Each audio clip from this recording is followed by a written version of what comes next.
All right, welcome back. This is part 2 of our zombie chat.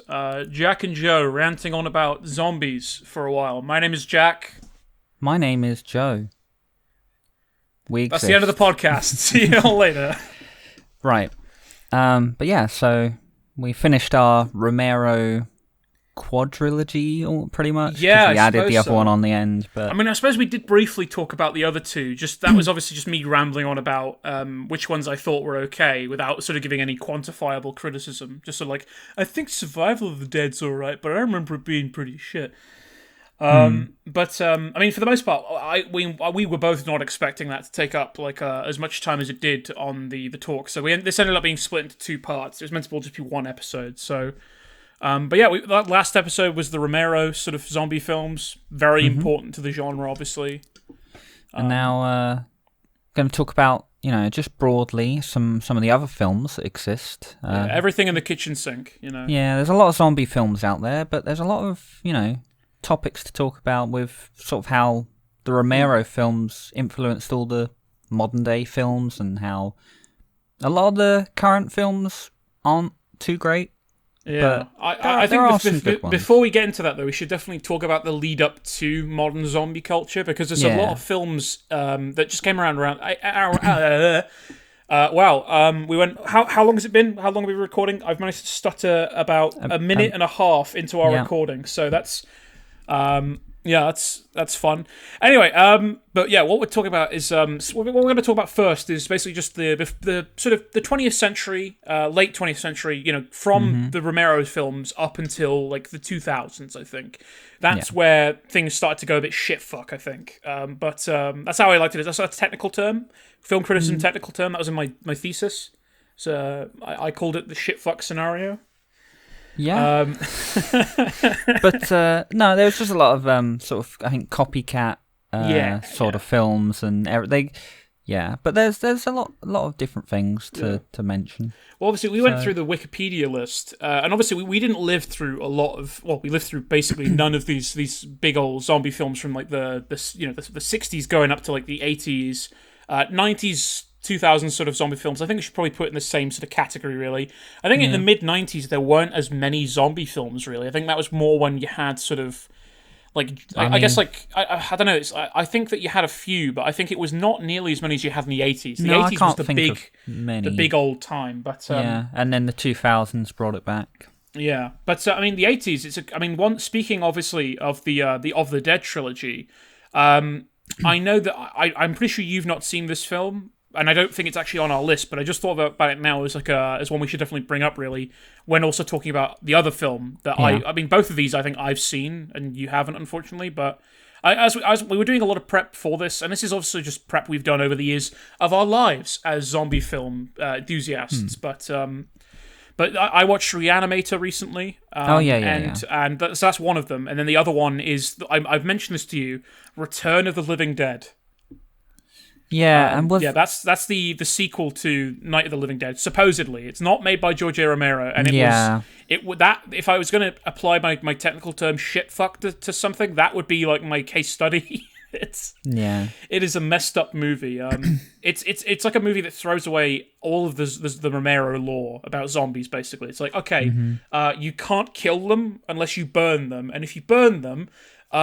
Basically, all of the sort of fumes are going to go up into the clouds and make it rain zombie juices and turn everything into zombies.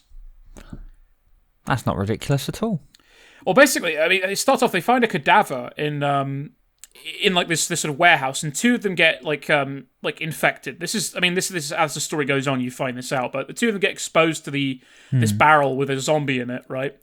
Basically they accidentally infect a cadaver next to the barrel. So the barrel's its own thing. That's got a different thing in it, but it's got the zombie stuff in it anyway, and they get exposed to it. A cadaver gets exposed to it, and the cadaver comes to life and tries to kill people. And so they take it to to this morgue with this guy with like a German handgun, like a Luger or Walther. He kind of looks like the sort who would have been a Nazi scientist, but he's got like the typical sort of old man in an American film sort of accent, like I'm tired of this shit and stuff. But basically, he burns the body in the morgue. Like they cremate term? Cremate it. Yeah, I don't know why I just blanked on that, but yeah, they cremate it, and then the fumes go into the clouds, and then it's in a graveyard. So, I mean, it's the 80s. It's in a graveyard. The rain comes down, and every one of these graves starts opening up, and zombies just come, flying out. And the zombies, they are obsessed with eating brains, so that's where the whole like brains things come from. It's like them chanting brains. I think that might have come from earlier films, but I'm pretty darn sure that it started with that. And that's where, at least, where it was popularized as a sort of like the whole idea of zombies. Yeah, the whole idea of the brains and also the burning zombies has been a thing in a lot of them as well. But the raining zombie juices, not so sure of that. But I mean, the thing is that like it's the different. thing is in this is that burning them is the only thing that destroys them, and destroying them creates more of them if you burn them in a cremate. If you cremate them. So the way that it ends is the army has to nuke the entire area surrounding to basically get rid of the zombie stuff entirely. And I'm not entirely sure. It's been years since I saw it because it was just a really messed up film. Yeah. But I'm pretty darn sure. I keep saying pretty. It's not like Ned Flanders right now. I'm like pretty darn sure. I'm pretty sure that like more zombie juices came as a result of that because of nuclear sort of radiation. Yep. And like, I don't know. That's just I know a losing battle. It's what I'm guessing. I'm basically it's like how were these things created? How were they contained? How? Yeah. And it's. Yeah. I mean, it's different, but just. Logically, it's just a very sort of depressing zombie infection, really. It just keeps spreading. The thing is that the actual apocalypse itself does not match this does not match the tone of the film. The film is very goofy. I've told you about the scene in the graveyard. I don't know if you've remembered it, but I told you about the scene in the graveyard where one of the characters, who's like a goth, she gets like aroused at the thought of like dead people having sex with her. She's a bit of a necrophile. So she starts stripping off and dancing on a tombstone in a graveyard, and all of the characters who are like, they're like horny teenagers in an 80s sort of boner comedy. They're all like, oh look, there's a chick taking her clothes off and dancing around nude. Let's all get really excited.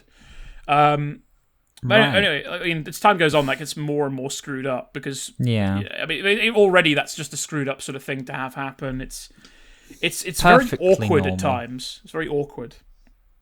I don't know what you mean, Jack. I mean, You're Googling it now, are you?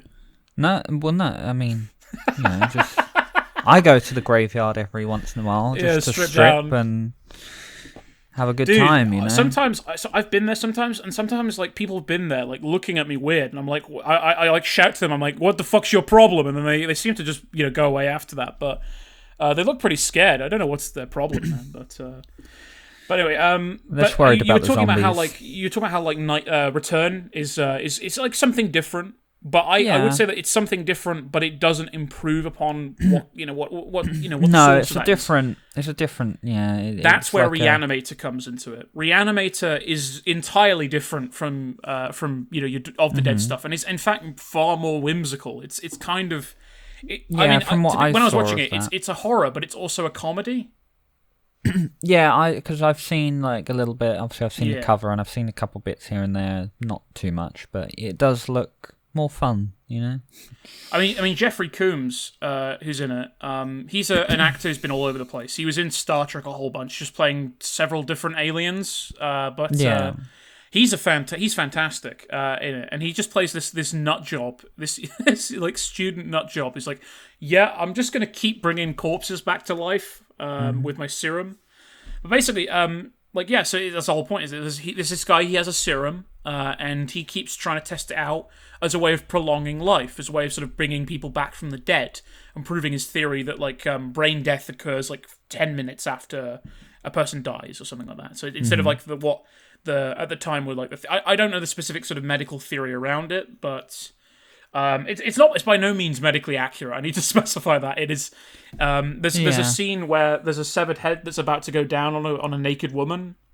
It's just very goofy, and it's very sort of disturbing in sort of visuals and the concept of it. It's a thoroughly enjoyable film, and it does. it's almost like Rock and Roll Frankenstein or something like that. Or what was it? Young Frankenstein with Gene Wilder. It's almost like that sort of tone. It's not like spoof movie, but it rides the line really. Yeah. But it's definitely, it's basically just better Return of the Living Dead. There's no like goofy I want your brains and stuff like that. It's just like there's no like people don't want to cannibalize each other as zombies. They just want to they just become zombies and that's it. It's more of like it's almost like more like the Voodoo Origins really. But yeah, it's great. It's a great film. What year? I could go into detail about it, but we're going more generalized statements. So I think it's probably just best that if you want it's like a different kind of zombie film, you go for Reanimator. And what year was that one again? Reanimator. You've caught me on the spot. Like, Google this. I didn't write it down. Well, I just thought because I know that those two. 1985. Yeah, 80s, so mid-80s, right bang in the middle. So. So Reanimator was that. And then the same year, Return of the Living Dead. Yeah.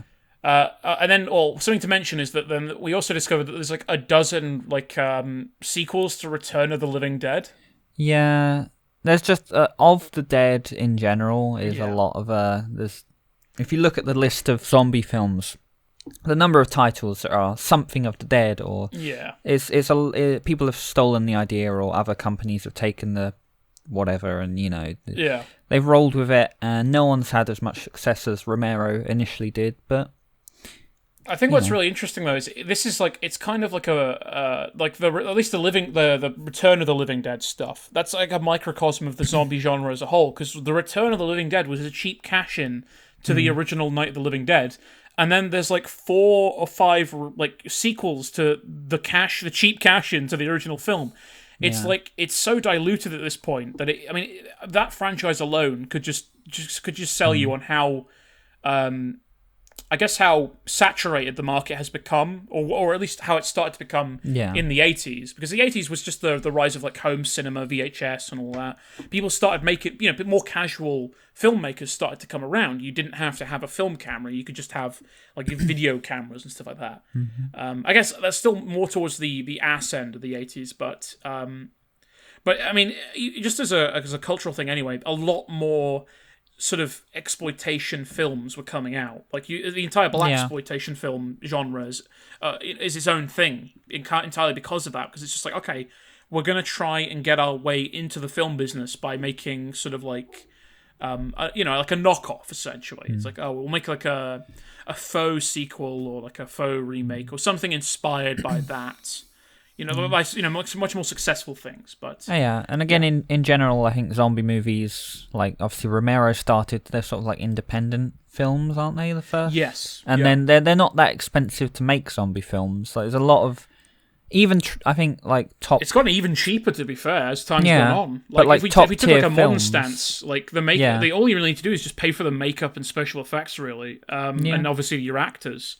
You can film it you can film zombie films pretty much anywhere. A good one you need to do a good deal amount of work for, but I mean there's terrible ones all over the place. Like I want to talk about that a bit more as time goes on, but I mean just as a sort of just again a general sort of thought about like films in the 80s that were zombie films. I think Reanimator is probably the best example of a quality film you'd find in there. Return of the Living Dead is probably like the sort of, I guess, the apotheosis of like cash grab. Yeah, you got it. Yeah. But I mean, there's plenty more examples of like your exploitation stuff, but I think we're a bit less interested in that in general. Yeah, because as we said, we didn't want to watch every zombie film out there, and there's a lot of remakes, repeats, just cash grab films. Yeah, and then there's some that are high budget, more sort of well known films, or even some lower budgets that are very successful films, because not all like big zombie films are actually that great, but we've got a few I think one thing to notice is that there was an upward trend going on from the late 60s of zombie films, but it really only hit its height in the noughties, I think. Like 80s, you had a lot of them, but I think in the 80s there was a lot more popular horror stuff. I think during the 1980s, that was the time where we have so many new kinds of horror coming out. And plenty of people were trying to capitalize that. Halloween, especially with the slasher movies and all that. Friday the 13th, Nightmare on Elm Street. You have all these horror films that are all very sort of unique in some respects. Oh, well, apart from Friday the 13th is just a cash in on Halloween as a franchise, but they were all. Halloween was very unique, and it was a completely different setting to your usual sort of horror. You had tons of different kinds of weird horror that was going on. You had The Exorcist in the 1970s, 80s, all that with that franchise. I know that at times it went a bit iffy, but again, we're not here to talk about those films. But I just wanted to acknowledge that those are the main sort of stayers of what exploitation film would have focused on, slasher boner comedies. That's why Scream came into things and that. When that came around, that was a response to to the slasher craze. But I think that when we're talking about the trends of when zombie films started to become popular for essentially cheap films to be made on them, it really was the noughties where that hit its high, and the 90s was really just sort of it was kind of like the backlog of the 80s. Really, I don't think that many came out in the 90s. No, I can't think late of 90s any. more so, but I think late 90s, early 2000s was really when you started to hit the big the money shot, the big number. But yeah, I mean, I guess before we get into infected films, though, we should talk about Zack Snyder's Dawn of the Dead. But before that, probably the Resident Evil films, because they did come out first. They exist. Well, a few of them, yeah. That's we could end our talk on them right now. Really, they exist, but I mean the first one's not awful. Yeah, I agree. The second one, right. I think we agreed on was the second one is also pretty okay. It could be. It's just the fact that the Resident Evil films, they're very good action films ish. Well, they're okay. For the most part, they've been. I've seen the final chapter. I know you haven't. Yeah, and I think that it's probably best for your sanity that you only ever watch it I guess sedated with booze. It's really bad. But no, my thing with the Resident Evil films is the first one is okay because they kind of go on their own thing for it. But then with the second one, they try and take from the video game, which I love the video game. The video game's great, even though it is somewhat cheesy. Those are great. But the films take stuff from the games and completely change everything, and it's this character exists, but they're not important anymore. Well, these zombies, they don't work like that anymore. You have characters like Jill that get overshadowed by Mila Jovovich's character. It's Jill's there, and Jill starts doing some cool stuff, and then Alice, Mila Jovovich's character, does a cooler thing. Mm-hmm. I know that's probably just down to the fact that she's married to the director of these films. But it's a fine thing to put in your regular film, but again, if you're making a film version of a video game and you're including those characters, it's when they cross it over with an existing franchise. It's Jill Valentine. Jill Valentine is an iconic female protagonist in video games, and she's renowned for being a badass. But not as badass. Not as badass as this made up headcanon character exists. that exists. Yeah. But I mean, again, that franchise is an example of just how downhill you can go. Yeah, if you just basically, I would say shit. the Resident Evil films, they start out the first one's okay, and then it starts going downhill. They're really just a lot of it is just farming the people love Resident Evil the game. Let's take everything that's in that people like and try and make something cool in a film. And they just, because I know that they just kind of throw everything at the later ones. It's here's this thing from the game, here's this thing, and it's what the hell is the story anymore? I mean, they introduce characters like Barry Burton and Leon Kennedy just with actors who look like them and don't they're not directed well. They don't act anything like the characters. They're just written to be Easter eggs, essentially, talking Easter eggs. And I mean, it's just, it's not worthwhile watching. It's I think No. up to 2, I'd probably recommend 2 because it is a bit corny and goofy, and I know that it does step on a lot of the aspects of the video games. But if I was going to recommend it to a cheesy zombie fan, I think that I would recommend the second one. Which one's the second one again? Afterlife? Apocalypse, I think, isn't it? Or is it Apocalypse? I mean, they've all got such terrible names. They're not numbered. No, I've got it on. so bad. I've got it on DVD, but do I know what it's called? No. I think it's Apocalypse because I think then the second It's one was either Retribution. Well, it's either what's Afterlife? Which one's that? Afterlife was the fourth one. That's why I get those and Apocalypse confused because the covers look very similar. But Afterlife is the fourth one. I think actually Retribution might be. There's two that have very similar names. The third and fifth one have like the same name but a little bit different. Yeah, I think Retribution might be the fifth one, but I don't know. You're right with Apocalypse anyway. But yeah, Apocalypse is the second one, and then Final Chapter's the sixth one, which is honestly, I think here's the thing: the fifth one, going from 1 to 5, the fifth one is actually. They're not the worst things in the world, is what I would say. They're like when you get to 3 is like the last time that it has any originality of its own, and it's interesting in any way. 4 is just the death of it, basically. 4 going onwards was just like, oh, this is just horseshit now. But I need to make this clear. All of those films collectively are not nearly as bad as the final chapter. The final chapter is the worst movie I've ever seen. Yeah, you keep mentioning. No, honestly, I you know that I hate things like Suicide Squad. Yeah. Suicide Squad at least had some passion behind it. It had some qualities, like the soundtrack it had a nice soundtrack. Listening to that outside of the film, great soundtrack. I think, but obviously the way it's implemented, garbage. But that's Suicide Squad. That's different, right? The final chapter, I cannot think of a single fucking positive for that movie, and I really try because I try and be fair to movies, but. When I try and criticize them, that's why I'm even apologetic to a degree about Suicide Squad with the admitting, sort of like I guess deferring for peace or whatever. I'm trying to be, I'm trying to sort of put that perspective out there, be fair to the movie, even though I do think that is like the second worst film ever created. Because I think if I was going to list them, it would be Resident Evil: The Final Chapter. And if I'm not thinking about Resident Evil: The Final Chapter, it will be Suicide Squad. But again, that's more modern films. I gotta preface that. But but yeah, I mean, so basically, you hate it's the final chapter. Here's the thing. I haven't seen it.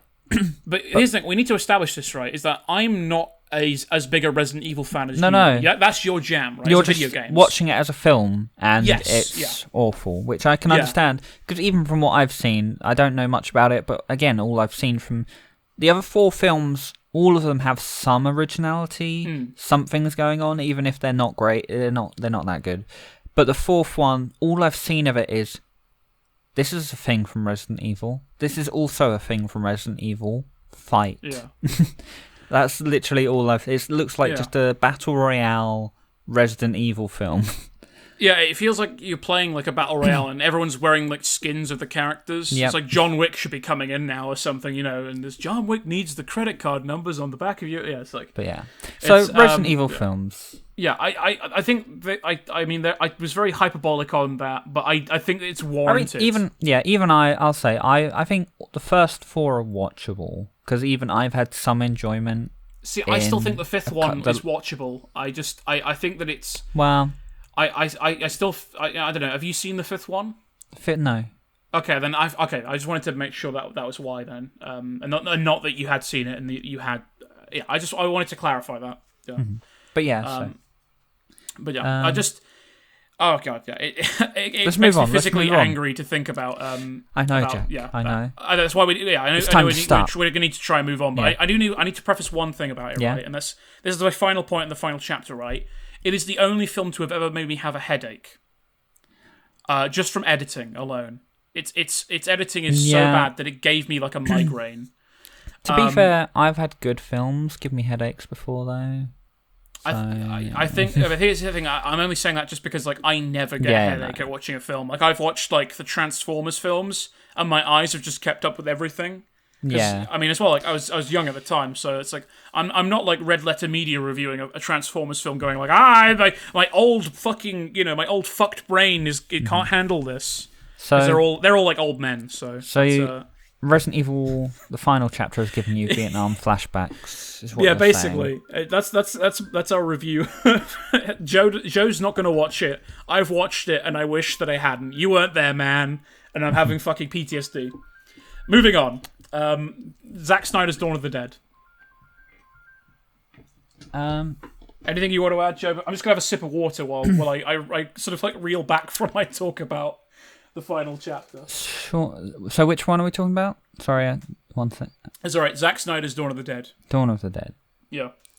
So the well, remake of the classic. I don't think have I seen that one? I don't think I have. God, our credibility as critics is yeah. It's there were a lot of fantastic, films on the list, and there were. Yeah, to... I went a bit ham on what I added, and there was plenty, but there are some that later on we'll get into that you've seen more of, really. Yeah. But yeah, I mean, I can talk about Dawn of the Dead. If you want, if you need, I think I remember you saying that you haven't seen it in a while, or that if you have seen it, or that you might not have. Have you seen it? Not that I can remember. Okay, well, I'll summarize it then. So basically, you remember Dawn of the Dead, the 70s one, right? Yeah. So you remember how there was only 4 characters? It was very nice, concise number. They have that sort of in Day of the Dead as well, a little bit. Like it's sort of like like how Left 4 Dead was sort of a bit inspired. It's like the 4 characters, right? It's good amount. The new Dawn of the Dead has like 1 million characters. Mm-hmm. There's so many, and I can only remember like the faces of a few.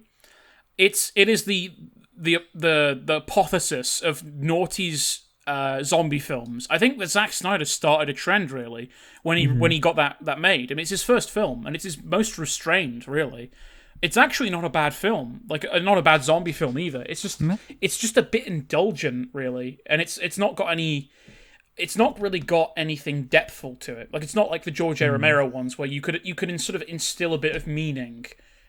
When you analyze them, when you watch Dawn of the Dead 2004, or I think it was 2004, because I think year after was Shaun of the Dead, which is 2005, which we'll get into as well. But Dawn of the Dead, basically, I mean, it's got a lot of characters. Your main character is sort of, I guess, similar to the second half of, or the ending of Dawn, where you had the female lead. Really, it was I guess she was kind of the lead for the entire film, really. I can't remember what her name was. I remember we had this talk of like we can't remember what the characters' names from Dawn of the Dead are. Day of the Dead, we can remember them because they had a bit more sort of character to them, really. Yeah.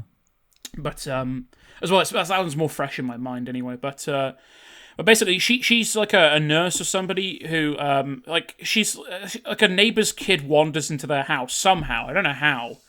But in the middle of the night, her and her husband are sleeping, right? Her husband gets up to look after the kid who's got blood all over their face. Kid bites the husband. Husband turns into a zombie. Wife escapes. And basically the entire world is like it's like this is the end. Like when she goes outside, it's like that. It's so nuts. It's insane. It's like all of a sudden somebody's just flipped the switch on the apocalypse, and zombies run now, which is that's an influence obviously from 28 Days Later, which we'll get into again with infected films later. But I mean that was obviously a very interesting sort of spin on the stuff, because it's like, okay, well now it's not sheer numbers you have to worry about. It's also the fact that these things are just fully capable human corpses that can run after you. Basically, they can climb, they can chase you down. It's a more immediate threat, really. And the thing is with the Dawn of the Dead as well is differently to 28 Days Later, where there's very few infected on the streets. It's like one infected in 28 Days Later is like it's like the equivalent of like 20 zombies in a Romero film, really. That's the threat level really of one infected. But there's like still similar to Dawn of the Dead, there's like hundreds of zombies. So basically, the threat is just it's almost unimpeachable, really. It's and the Dawn of the Dead as well, the remake ends on a very depressing note, far more depressing than than the original. I mean, the original, we agreed, it ends on the depressing note of, like, they don't have any certain future. They just sort of, like, we don't really have any gas in the helicopter. We're just going to fly away and see if we survive, basically. And it's very uncertain as to whether they do. Yeah. But there's at least a glimmer of hope of, like, you don't know what they're going on to, next, so they could find something better. But the chances are they're going to crash and die. And the characters face that with a great sort of deal of I guess, like, grace, really. But in Dawn of the Dead, they basically try and get onto a boat and off the land into onto an island, basically. Yeah. Like a tropical island. They get there, and it's all like handheld footage at the end. Like it's like found footage at the end. I don't know why they went for that style, but I mean, it works for the end reveal. Basically, like 1 million zombies come out of the island all of a sudden as soon as they hit dock, and yeah, so it sort of just cuts to black. Basically, just 1 million zombies on the island they went to. But that did actually remind me, there is actually another character in Dawn of the Dead 2004 that's worth talking about, because you know how I talked about the female lead, right? Yeah.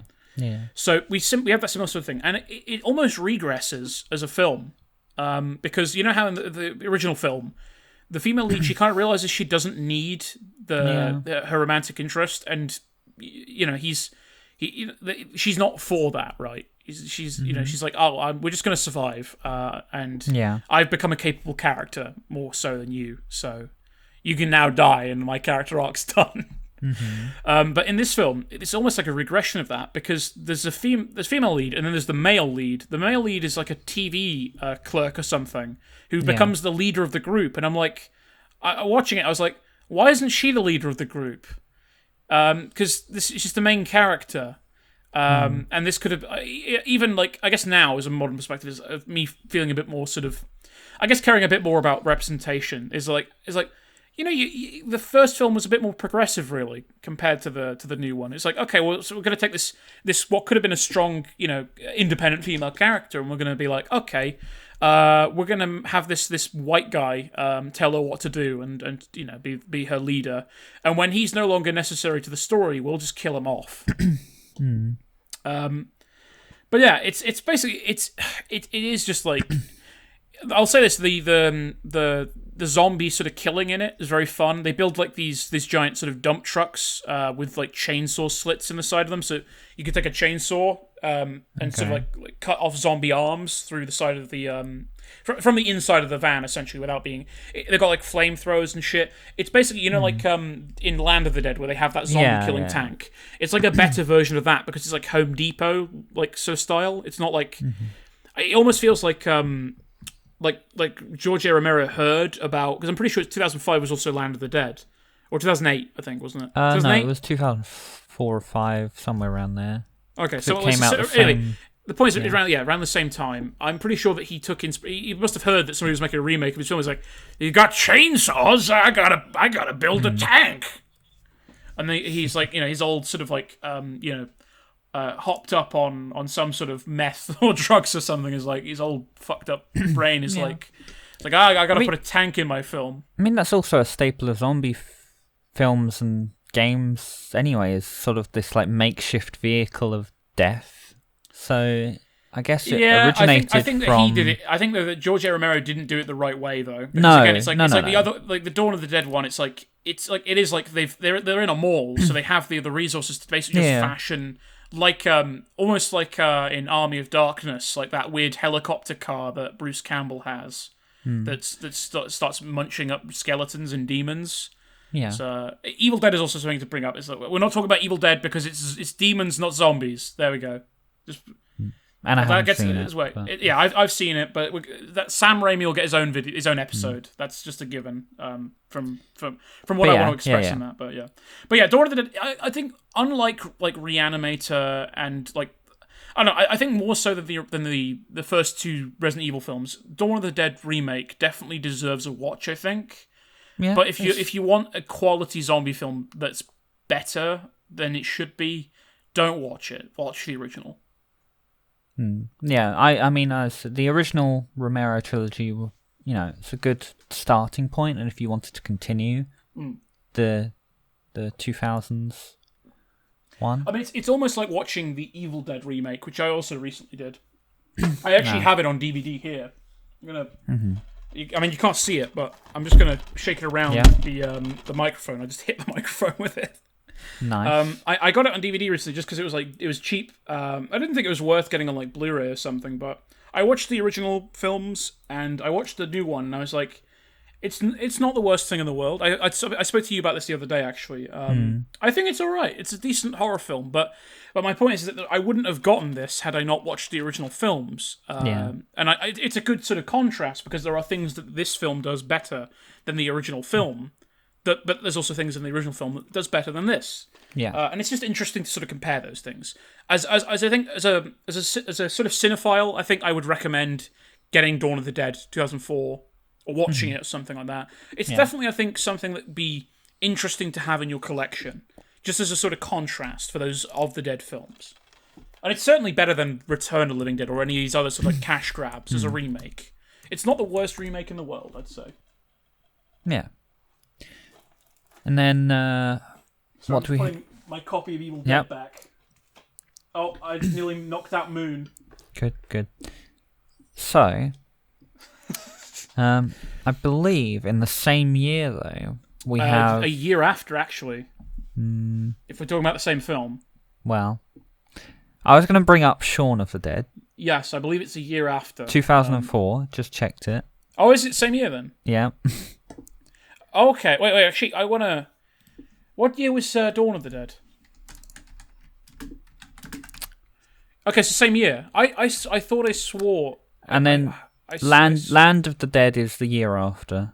That's it then. It was 2000. That must be why I thought of that then. Sorry. I get Dawn and Land very confused because they came out at the same time, basically. But so, Shaun of the Dead came out, same year as Dawn of the Dead.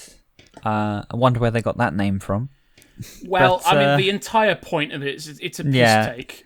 It's the perfect zombie film, really. Parody film sort of thing. But Shaun of the Dead, it's not just successful for being like a parody zombie film. It's also actually does a good job of adding all the sort of stereotypical elements of a zombie film and putting it together into a pretty good film.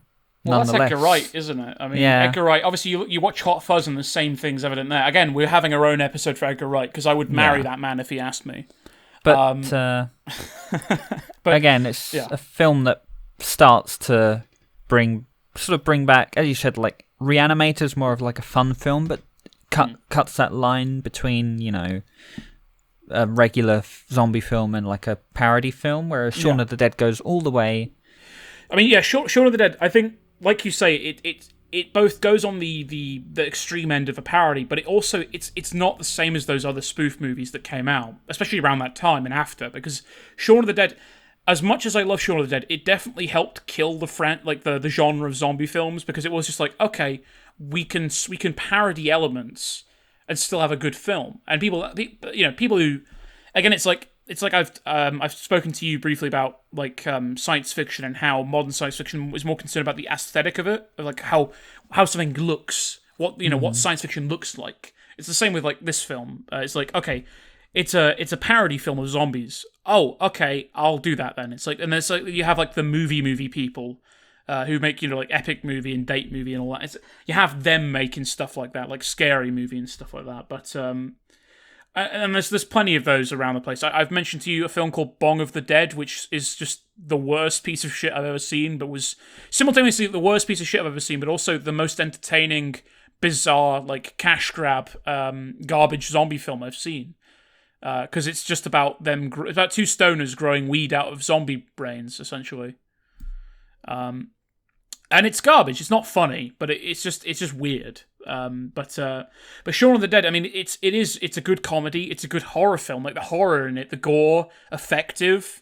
I mean, Shaun, like, I think it doesn't need to be said to anyone who knows. Yeah, but like, it's a very well-known film. Edgar Wright and Simon Pegg just know how to make quality films, basically, and they should never not work together.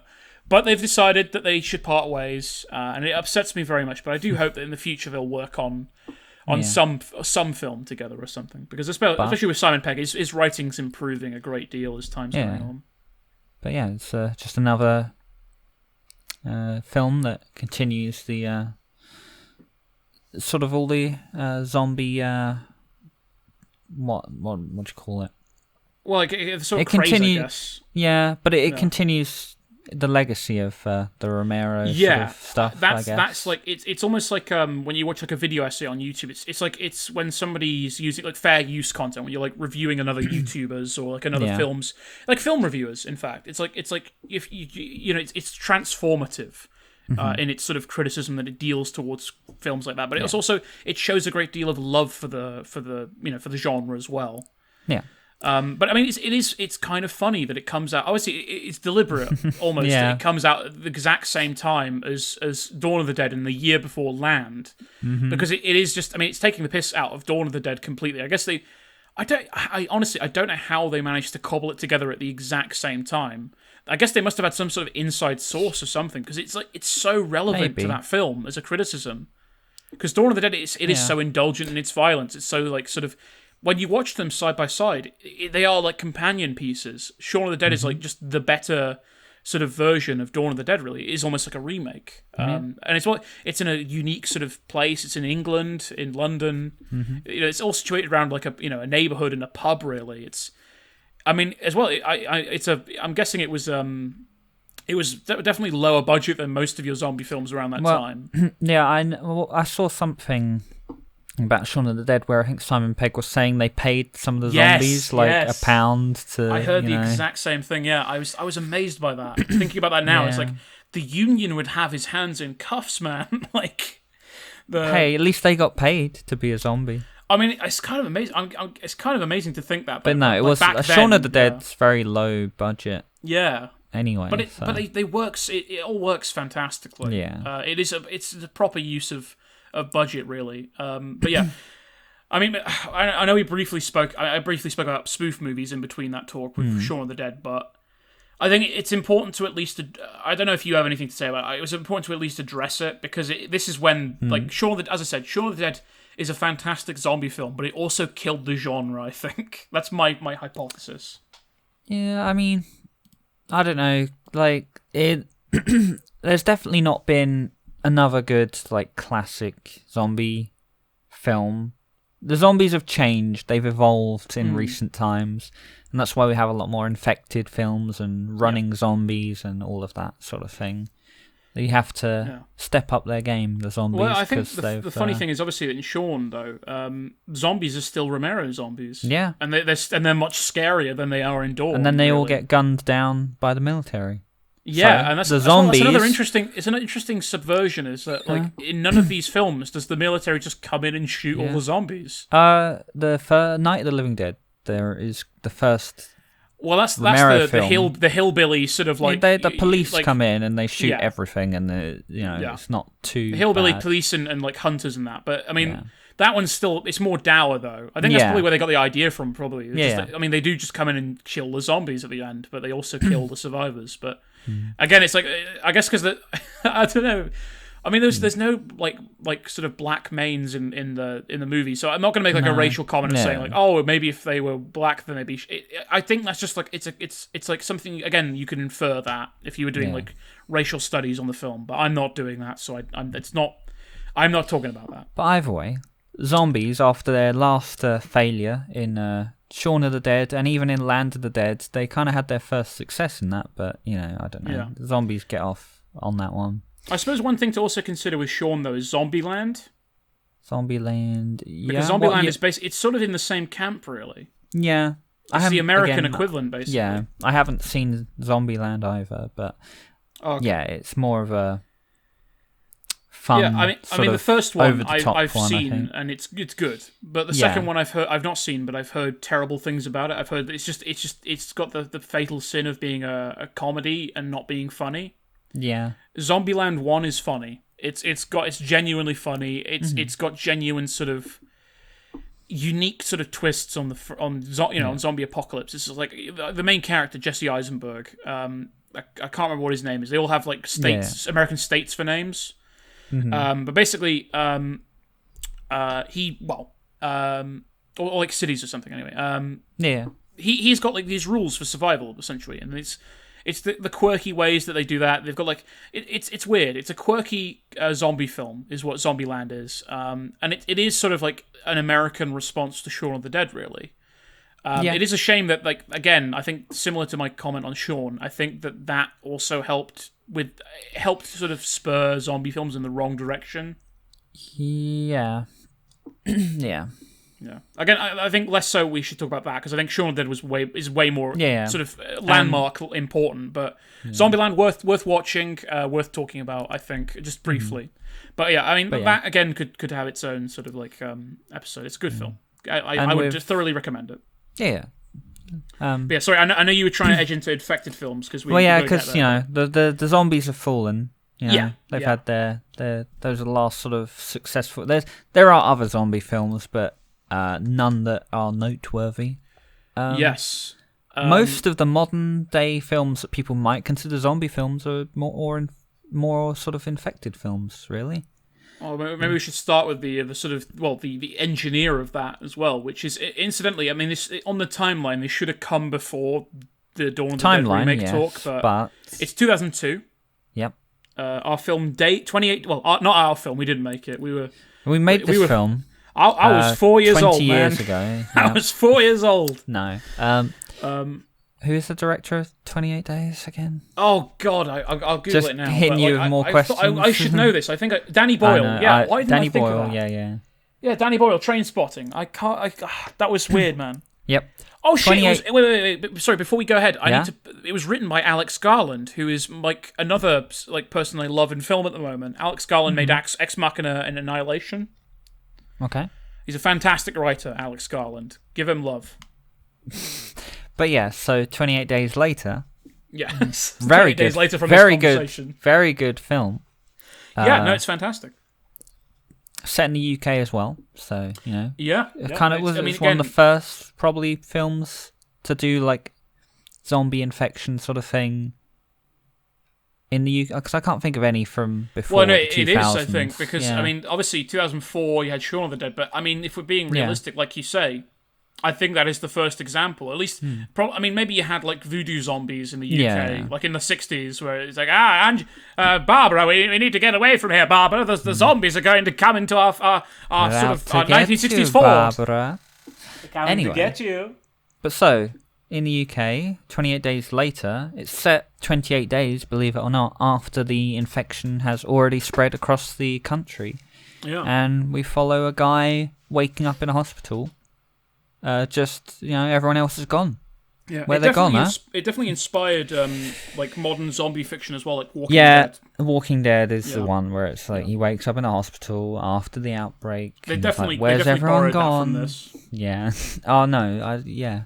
Yeah, because the comic book came after this. I think it was early. I think it was mid-noughties comic book. Yeah, but so they're not zombies on 28 Days Later. Yeah. Because there's a little bit, I think, where they explain like they were testing this virus on animals, the introduction. The monkey, the introduction. It's animal rights activists. They're like animal rights activists cause the virus because they let the animals out. They're trying to be nice, and then the animals, you know, go rabid. Well, this was still them. A time where people considered like eco-friendly sort of like protest groups like eco-terrorism. Yeah.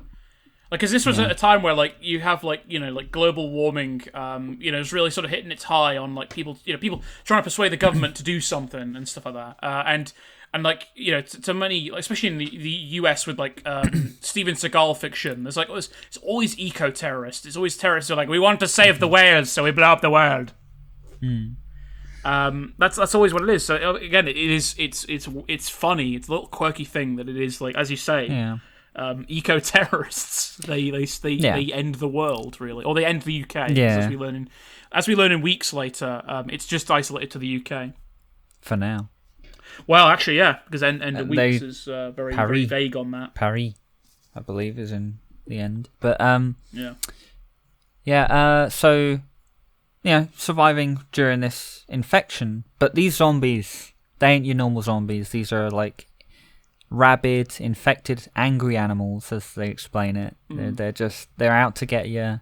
They'll poke your eyes out. Well, they're the rage infected, aren't they? Yeah, rage infected. But they are fast. I can't remember because I'm trying to think. In the first film, you don't see too many infected, do you? Whereas in the no, 28 that's weeks... why I wanted to make the comparison of like the threat is kind of comparative to like okay, for every one infected you have, there's like 20 zombies in a film set. Yeah. But in weeks later, there's a lot more, and I think they're a lot faster as well. They're not a lot, but they seem a bit, because you don't see them too much in the first film. They are fast. I think the reason why they appear faster in the second film is because they have that awesome opening. Yeah. But also there's, I think, well, when the main sort of infection goes on in the second film, it's all in a confined area, and I think that's what also enforces that. I think if it was in a wider open area, you wouldn't notice that. I think the reason why it's so effective in the beginning is because they shoot it very well. It's very well shot, and that's why it's sort of, very... Yeah, I think that's why it appears that it's much faster than it is. Both films do a very good job of it, though. But these are... Yeah, they're outmatched by the infected in these ones to an extent. They try and pull it back, but, try and escape, trying to rebuild society, but it's, the rabid, infected humans. Yeah, I mean, it also builds off the ideas of the previous things in the zombie genre, especially in like Day of the Dead. Yeah. Where obviously the main threat is kind of just other humans, really. I mean, to begin with, in 28 Days Later, it is just the main threat is the infected. Yeah. But as soon as they're sort of quote unquote rescued, that starts to change, really. Yeah. To be fair, when I watched Day of the Dead, I did get sort of flashbacks to Days Later, because it is the same sort of military presence that isn't really the same as what it is in a regular society, because they have more power and they're kind of it's just sort of they're falling apart, and they're taking advantage of what they can in the difficult situations. Basically. I mean, strangely enough, though, is that in Day of the Dead, the military types are actually keeping it together much better. Because, I mean, they're sort of, they're acting like nut jobs, but they're not going around and like, oh, this could be the last woman on Earth. We'll just actually try and rape her. It's like they allege to it, but they make reference to having sex with her and forcibly doing it. Again, I liked to an extent the characters in that film, whereas in 28 Days Later, they're horrible characters. The military that you see. There's literally no redeeming factors about any of them. But they're so crazy guy. that they're like, we're going to start our own nation. We're going to rebuild society right here in this estate, and we're going to rebuild it with this teenage girl and this other woman. Mm-hmm. But again, it's the human quabbles of what do we do now? Everyone, most people are infected, and who do we eat? Who do we have sex with? Yeah, it's who can I eat or fuck? Yep. That's my autobiography. Who can I eat or fuck? But yeah, I mean, and then there's worth mentioning I Am Legend as well. This is an infected film. Yep. I've not seen I Am Legend, so this is on you. Yeah, I can't remember. I think that was was it 2007? I was going to say 2008. That's my random guess. I have no idea. I think it's 2000s anyway, and Will Smith, but he actually does a good job. I'd say. Oh my god, I guessed it. I googled it. Yeah, it's 2007. Yeah, 2007. I was thinking around there anyway. Yeah.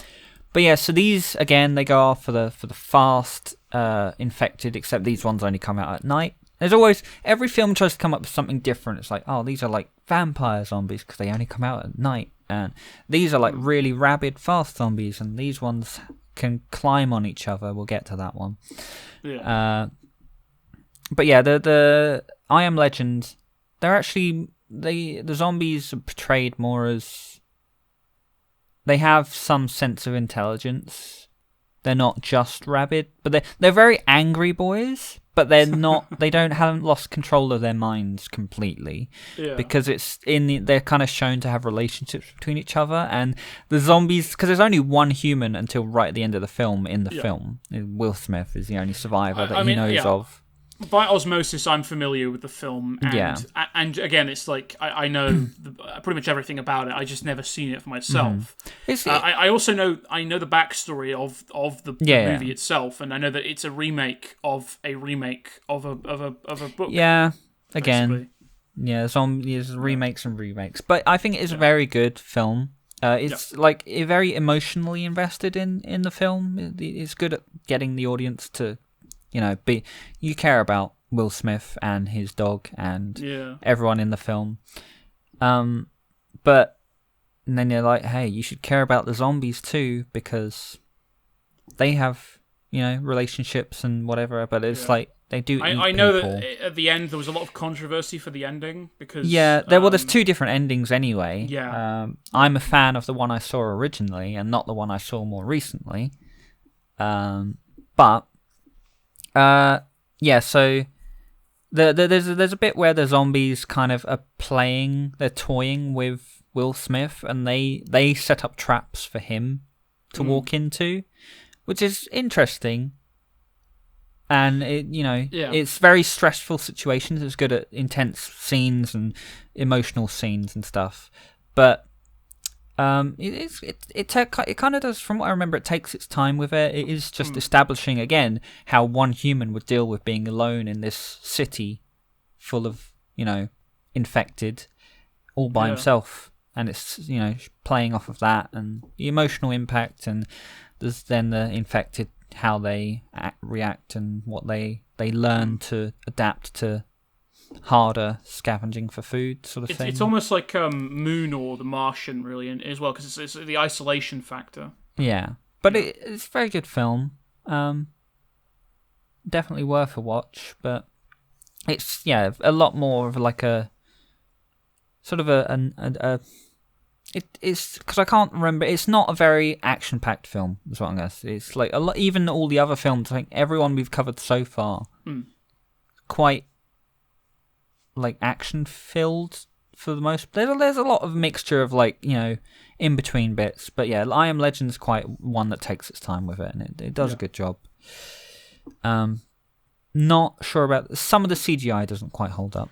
Well, that's the early 2000s with it's the same in most films from that time, really. But yeah, it's a good film. Another interesting take on the infected.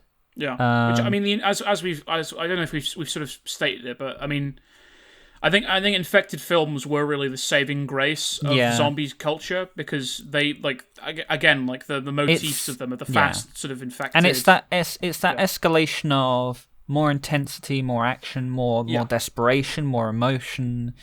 It does build it up, whereas, your basic zombies kind of get stale after a while, Well, I think we have the same issue as The Exorcist. I think it's just we've grown as a society and people are just not as scared of those things anymore. I think if you're a good filmmaker, like a very good filmmaker like Edgar Wright, you can make that scary like he did.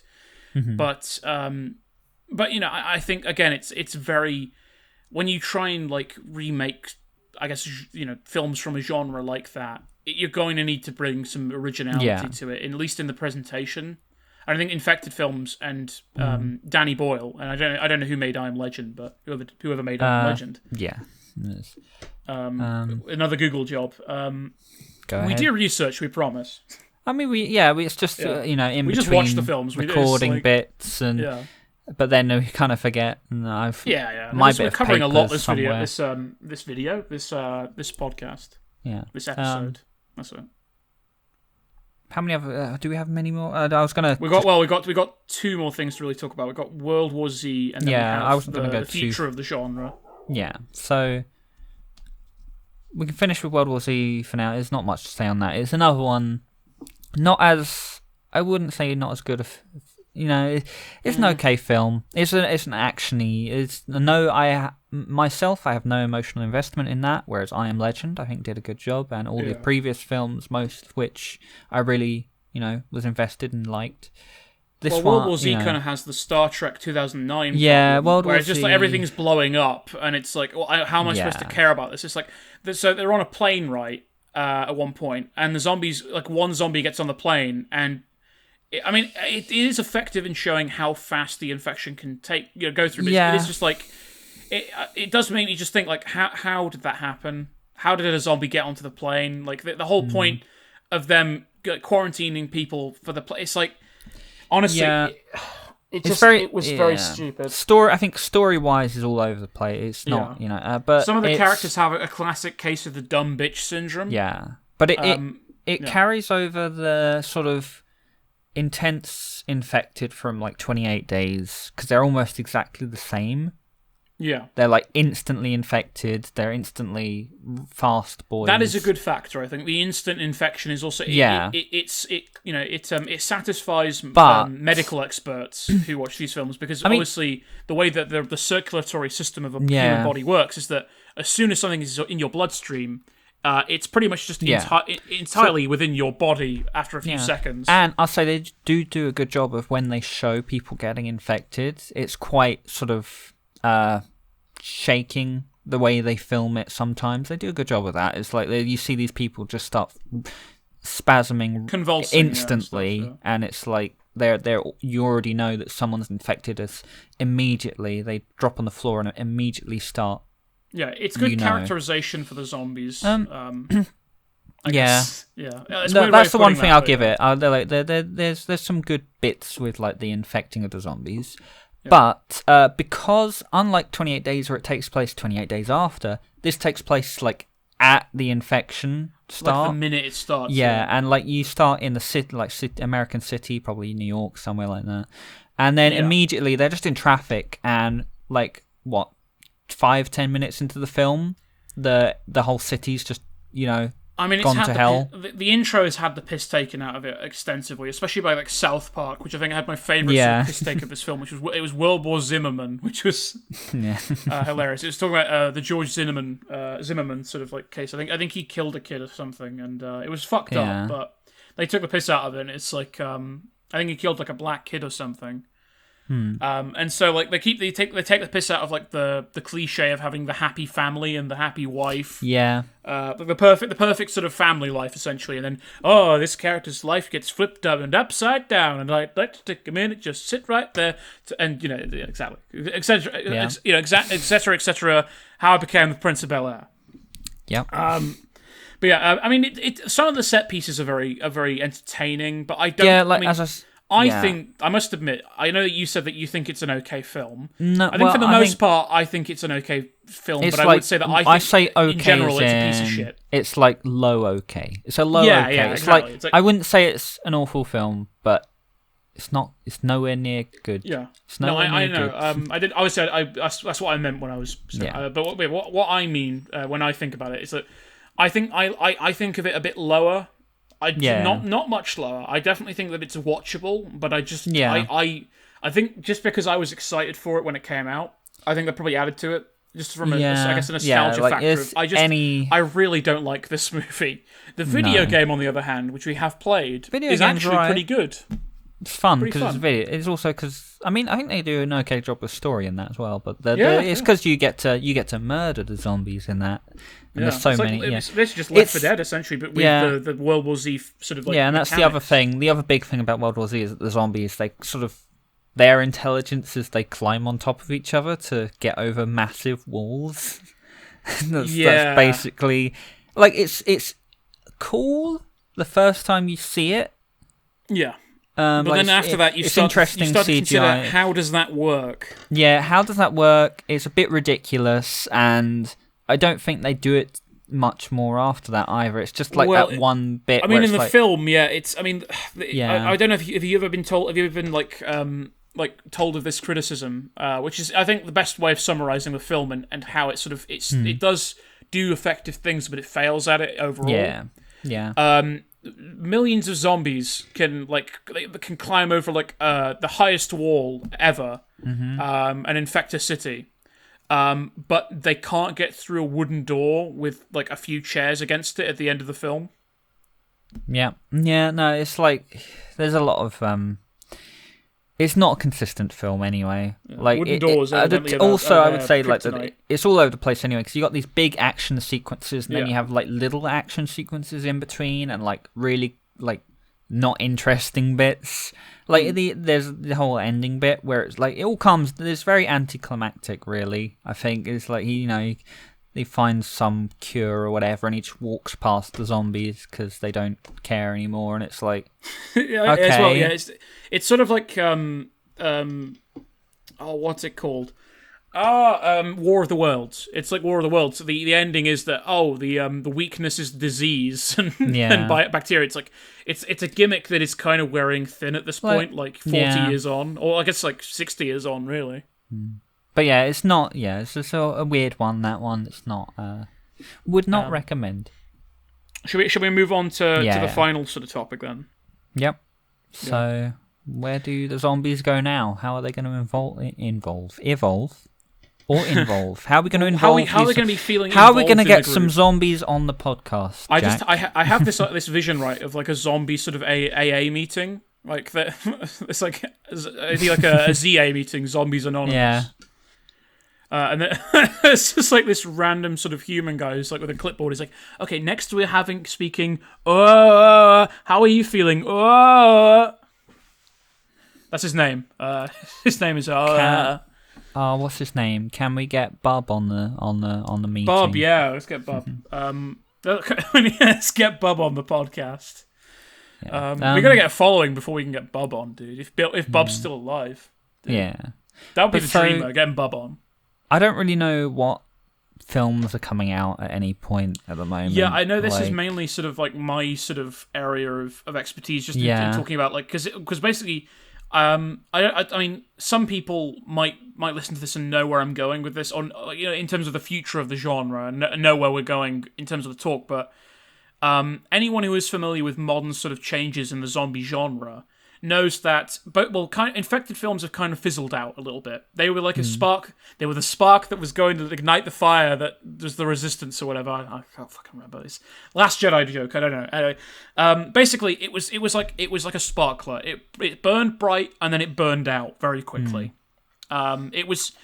Infected films were good. They were good. They had a good run. Yeah, they were good. They were like instead of like the zombie films, because they were sort of like a subgenre. They kind of didn't have the saturation zombie films were left with. But basically, I mean, like all horror that I have sort of witnessed myself. I mean, I'm not a massive horror enthusiast currently. I'm trying to get a bit more into it, especially. Given the season that we've had recently, because it was recently Halloween, we didn't get the first part out quick enough, but for it to be seasonal. But yeah, it was recently Halloween, and I started watching a lot of. That's where I watched like the Evil Dead films and that. But basically, as I've gotten older, I've started to have more sort of. I've started to resonate a bit more with like Asian horror films, more specifically Japanese and Korean ones. They have been very interesting to watch because they have a completely different sensibility, different kind of cultural vision of horror. It's very like they like ghosts and stuff like that. Have you ever seen like there's like Ring? Is one. I've seen classic one. I've seen The Grudge and The Ring. The Grudge, obviously. There's like a whole bunch basically. Those are more osmosis. I don't know of them. Yeah, but that's the thing. You mentioned a bunch of like films from other places, not just American or UK films, that it was just difficult to get hold of them. But I would really be interested in seeing them because from what you've said and what I've seen, they look, as you said, the future of the zombies. Yeah, well, most of them are obviously Asian, but I mean, there are, again, I think it should be stated that, like, there's always been foreign attempts at zombie films. Like, the Italians had a blast in the 80s trying to do as many zombie films as possible. That's where like things like Zombie 3 came in, I think. Zombie 3. But I mean, it's I don't know. It's hard to talk about because again, it's such sort of uncertain waters. But I mean, in my opinion, I think that the Asian zombie films, which are the current ones, I'll split off a few just for instance, right? The most obvious one that I have seen is Train to Busan, which is a Korean film. It was recommended to me by an acquaintance on our film course. No one that you'd know, unfortunately. No, so I can't. So there's no point mentioning that. It's not like Alfred say, which I'll mention now because I don't give a shit. Alfred, come on the podcast. Yeah. But anyway, Train to Busan is a fantastic zombie film. Basically, it takes the concepts of say like 28 weeks later when everyone's confined in a small space to begin with, and that's the entire film. It all takes place on trains, basically, and it's just a dad trying to take care of his daughter in a zombie apocalypse in Korea, and the zombies, they are zombies, they're not infected, but they do act like infected, so it's still keeping up the sort of the tenacity and ferocity of those kinds of monsters. It's still taking in that. There's still that energy, but the action sequences are filmed fantastically, even though there's really no space for them to take place. The ingenuity of the characters trying to survive is good, and you have a lot of character conflicts. Between your classic sort of, you got your protagonist who's basically trying to make all the right decisions sometimes. I mean, I need to say this: the main character, he's a piece of shit. Like the main character of Train to Busan, he's a piece of shit. I mean, he's a terrible father, but he changes throughout and he evolves as a character, and he becomes basically the best father he can be in that situation, really. But the general sort of, I guess the general situation is that just people get scared, they disagree. It's a typical sort of human condition thing of like, there's always going to be a contrarian in the room who goes, I don't think you're right, and I'm going to bet my survival on my thing. And then they do, and then they die. But there's a lot of people sacrificing other people just to get like a little bit further than the apocalypse. It's like I can't remember because it's been like I think 2 years since I've seen the film, but or a year and a bit anyway. But there's this one character, I don't remember who they are, but there is a character in there that just like continuously acts like a coward and just sacrifices people to try and live. And it is such a slimy thing, and it is. It's good that you have that kind of character in there, really. I think just in general, the characters were very, very good in Train to Busan. The main characters are basically the main guy, his daughter, this super like dense Korean guy he's basically the muscle of the group, and his pregnant wife. And then there's like these two teenagers, this girl and this boy. And they're basically our main characters. I think there's one other who's probably like some random fucking like office worker or whatever. But basically, they're all like trying to survive as a group together, and slowly, like every zombie film, they get picked off a little bit one by one. Sort of like The Mist. I've not seen The Mist, but I again, osmosis. I know about The Mist. I know that it's infamous for its depressing ending and stuff like that. But basically, Train to Busan, for the most part, it's a very dour and depressing film. It's very sort of like, I will say this: the special effects are not brilliant, but I think that's just because it's not as high budget as your Dawn of the Dead and stuff like that. This is an indie sort of Korean film, I think, or at least the budget that was put into it was indie. That's where they all started.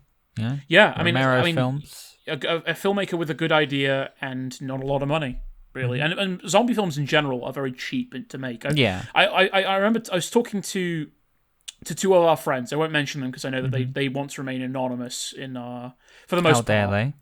Well, basically, it's the two people with the same name. We might mention them for their first names in the future, but you know them, right? Yeah. What did they mention to you, Jack? But basically, I watched a film with them called Jurassic City, which was god awful. It was like an asylum film.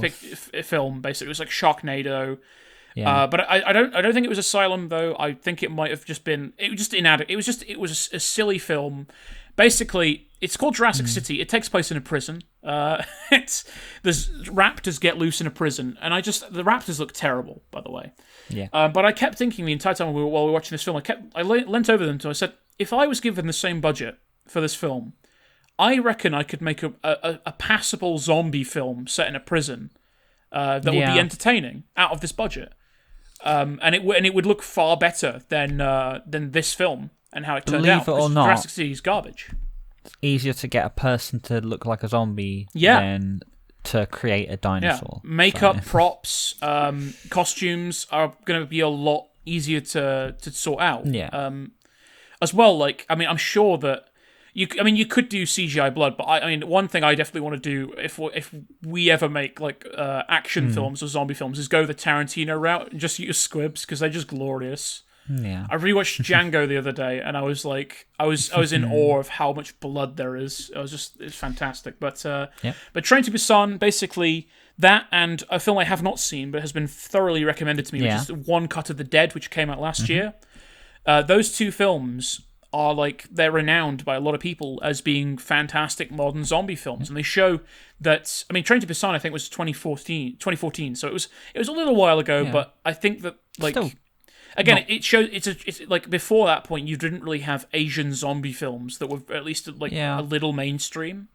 I mean, cinema's branching out now anyway, and yeah, it's just I wish it was easier to get hold of foreign films because I want to watch all these films. But I mean, I think Train to Busan's a bit more easily accessible just because it's a couple of years now. But One Cut of the Dead, I remember we were looking for that before the podcast talks, and. And I was trying to find it, but the only version I could find, I think you had to rent. It was only like a £1 or something, but it didn't have any subtitles for English, so there was just no point watching it, unfortunately. But we've got a solution to this, Jack. We just learned to speak Korean and. Oh, dude, I've already got to learn how to speak. Oh god, I'm trying to think of what I watched recently. It was like a foreign thing that I've got to speak. I got to speak German, man, so they understand what Hitler in Downfall's saying when he's screaming about Stalin. Have you ever seen Downfall, Joe? I haven't. I've seen bits of it. It's hilarious when you watch that scene with the context of it's a meme. It's not hilarious when you watch the actual film because it's a dour, depressing film, but it's fantastic. It's a fantastic. I think I've definitely seen bits of it before. One of our friends with the same name, and one of our friends. Who? Oh god, I'm trying to identify them without saying their names. One of our friends. You don't have to specify who. Okay, two of our friends. Yeah. Two of our friends, the history enthusiasts in our friendship group. Yeah. In our uni friendship group. Basically, they I watched it with them to begin with, and one of our friends who had never seen it before. He gave It's the Blondie joke that was we had a while back, where it was basically he was so sad about Hitler's dog being killed that he didn't care about Goebbels' kids being murdered. Joseph Goebbels' kids. Dogs are always more important than humans. I think you two would get on really on that. No, but there's literally you never seen Independence Day? There's a whole scene where they're like, "Come on, dog, you got to survive." The other a million people. Who cares about them? The dog is more important. I mean, according to Roland Emmerich, it is. But every film. I love dogs, man, but you got to put it in perspective. But anyway, regardless, they were watching it, and it was a fantastic film. Downfall is a fantastic film. They agree with me on that. It's a great film. You should check it out. It's not a zombie film, but you should check it out. But yeah, Train to Busan, definitely worth the watch. One Cut of the Dead, I can't recommend it because I've just not seen it. No, but if you can get hold of either of those two, definitely give them a watch and let us know. Yeah, let us know in the comments of wherever this ends up, YouTube or SoundCloud or Spotify. I don't think they have comments in Spotify, but hey, I don't know, make us a diss track or something, and we'll listen to it. And that'll have the cheat codes. It's like an Easter egg. The cheat codes to find One Cut of the Dead on DVD or something. But yeah, I mean, as a general sort of, I guess, a closing statement for this, I think that zombie films have been the most saturated market of films, really. I think that's because they were very cheap. They were very easy to make. You could be very creatively bankrupt in them, and you could still probably make a buck. Yeah. But Asian zombie films, just like the infected films, just like Romero with the old voodoo zombies, I think that it's not reinventing the wheel, but it is sort of adding new tires to it, I think. Yeah. And I think that if the genre itself is going to progress, Asian cinema is where it's going to do it, because I think Hollywood, they don't know how to make zombie films anymore. Hollywood in general pumps out a vast array of shite. And I think that's something different, say, from Europe. Europe, I think we put out more quality films, but nobody wants to watch them because they've got no one in them. So you watch like an English or French or German film, and the most you can really hope for is Daniel Brühl in like a German film, and I guess like Ray Winston in an English one. But Asian cinema, I'm more of a casual fan of Asian cinema currently, but I'm always looking to expand my horizons with it. In terms of live action stuff, I think that I know Train to Busan had a sequel to it. I'm yet to watch it. I believe it's just going to probably just be a cheap cash in, but who knows? All I know is that like those two films are the ones in recent years to sort of like, I guess, to stick out to me. Other Western-made zombie films, I just couldn't give a shit about. No. I think it's similar to the game Marc as well. I've not played a zombie game that's come out recently that I'm really that into. I think a lot of them are just sort of like classics that the both of us are probably like keen on. Yeah, but even then, I think sorry. Games have a little bit more longevity to them because it's interactivity. Yeah, interactivity. Yeah. Everyone loves murdering zombies, whereas films have to have more to them. I think I should say this. We could do an entire episode on zombie games as well. I think that I'm less inclined to do that just because I think no. That's even more saturated. I think because way more saturated. I think than films because I think zombie games aren't that interesting. But they're pretty successful as well. They've gone along with the films in, I mean, I think similar to like how we've talked about little iterations on each film that changed and benefited the genre. I think you could talk about that with video games as well because you have like COD Zombies, which is very wave based and all that, but. And you got like Dying Light, which is all very like it's like parkour and zombies. I mean, we could go on. That's another time for a conversation for another time. Possibly never, because I'm not really enthusiastic about talking about that sort of. It's already off the table, Jack. It's already off the table. We mostly put talk it about in the films bin. here. Put it in the bin.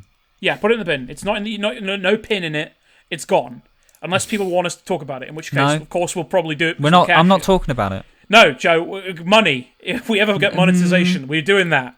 If I talk about it, we are selling out, stop. Joe. We are selling out. Right. So anyway, zombie films. We're gonna have words later. We'll talk about finance and the company. Oh yeah, zombie films. So yeah, my closing statement would be that like if you want to look for the future of zombie films, look east. Honestly, like they seem to be putting out quality horror films the last few decades. I mean, I'm grouping them together as like Asian cinema. I do need to preface that like there are different ones. Like there's Korea and Japan. They're really the big front runners. China, I don't think I've seen a Chinese film like ever apart from like I think there was that Light the Red Lantern or something. I can't remember it. It was ages ago. I've seen a couple of Wuxing films. I'm probably not pronouncing that right, but they're sort of like martial arts films, like Hero, for instance. I've seen that, but again, I'm not really a sort of. It's not really my forte. But yeah, so. What do you have anything to say on it, Joe? Just before we no, I mean that's pretty much it. We've gone through our run of Remake to now, and I know that this episode, this part more specifically, I was going on a lot of tangents. I think that's just because on the list, proportionally, there's probably more films that I know better than you do. But there's a lot of stuff. As time goes on, I definitely think that people should take away that. People should take away that like we're willing to talk about a lot of different films because we love films. Yeah. We love them. And this is the first part. Essentially, the first section, essentially, first case study of our podcast that we definitely want to keep doing, even if nothing comes of it. I think this has been fun at least, and if people do want to enjoy it, chatting about zombies. Yeah. If anyone does watch this though, before we release the next episode, we might not get to it because we don't know what kind of reception this might get. Probably none to begin with. But if you ever want to leave a suggestion in the comments for what you want us to talk about, film sort of wise, whether it's a genre or a filmmaker or a franchise, by all means, go ahead and we'll take it under consideration. We might just say yes and do that stuff. Although, again, it depends on the franchise. Because if you want to talk about the fucking Transformers franchise, you can go to fucking hell. Good night and God bless.